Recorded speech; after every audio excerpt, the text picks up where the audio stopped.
In the final decades of the Jedi Order, particularly including the period of the Clone Wars, although there were certainly exceptions, the vast majority of lightsabers used by Jedi who fought in the war utilized a lightsaber that had a blade either blue or green in color. In a lot of ways, this shouldn't be too surprising, given that these colors were adopted by the two most prevalent schools of thought within the Jedi Order, the Consulars and the Guardians. The Consulars, who generally adopted green-bladed lightsabers, sought profound skill with the Force, while the Guardians, who generally adopted blue-bladed lightsabers, acted as warriors and peacekeepers throughout the galaxy. But there was also a third school of thought within the Order that was manifested through the Jedi Sentinels, and unlike the Consulars and Guardians, these Sentinels chose to generally adopt a lightsaber blade that was yellow. Therefore, it must be asked, if the blue and green blades of the Consular and Guardian schools of thought were so prevalent among the Jedi in the Order's final years, why were the yellow blades of the Sentinels, similarly comprising an entire school of thought as well, so rare and virtually unseen throughout the Clone Wars era? In this video expose, I will explain why yellow lightsabers were so rare for Jedi. To understand why yellow-bladed lightsabers went practically unseen among the Jedi Order, we first have to understand the Sentinels who were most likely to adopt them. Jedi Sentinel was the name given to the school of thought within the Order that sought balance between the other schools represented by the Consulars and the Guardians. Whereas the Consulars possessed extensive knowledge of the Force, and Guardians possessed impressive skills and knowledge of combat, the Sentinels of the Order sought a middle road approach, blending together the skills of both schools.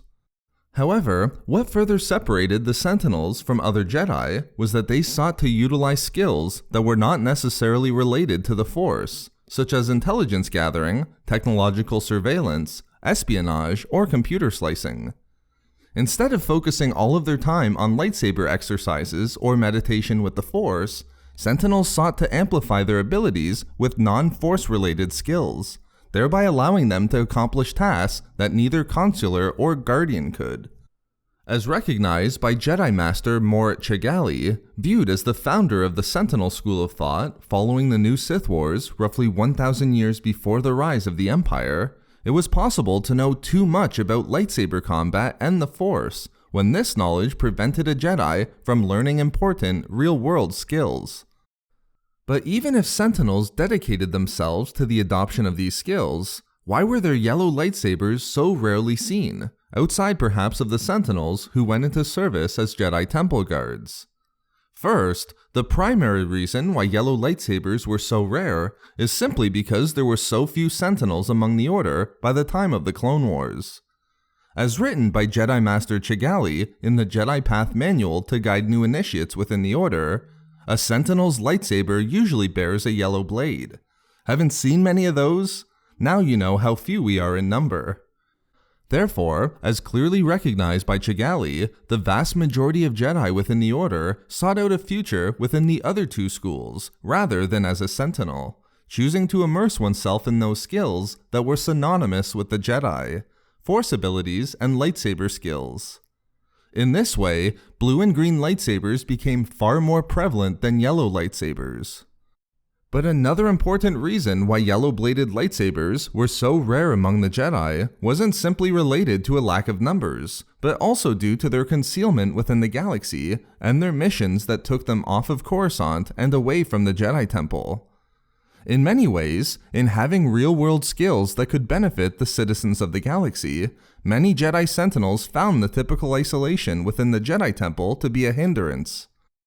Sentinels were far more focused on serving others, and therefore, rather than seeking solitude within the Jedi Temple, they sought out planets within the galaxy where they could put their specialized skills, in combination with the traditional Force-related techniques, to use in assisting the galaxy's citizens.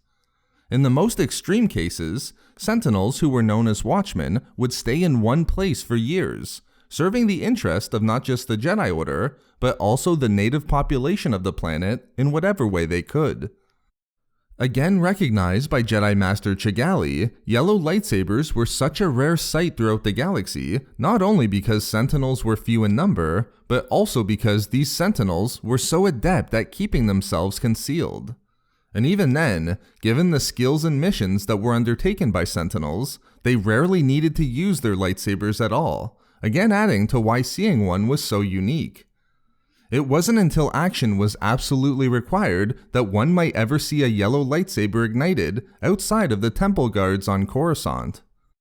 Therefore, yellow lightsabers were so rarely seen utilized by the Jedi in the final decades of the Order, given that the Jedi Sentinels who typically used them were so few in number. They were not the frontline warriors of the Order and were relied upon less in combat situations than the Order's guardians and consulars, and they were engaged upon planets outside of the temple on Coruscant, concealing themselves and their lightsabers until it was absolutely required. So there we have it, why yellow lightsabers were seen far less than blue and green lightsabers in the final years of the Jedi Order. We love making these videos, so why not subscribe for more fun Star Wars theories and discussions? Also, if you enjoyed the video, think about giving a like or leaving a comment. Or perhaps follow us on Twitter at SW Reading Club for updates regarding the channel. Or support the channel through Patreon for access to exclusive hangouts and book discussions. If not for me, for Jedi Artisans.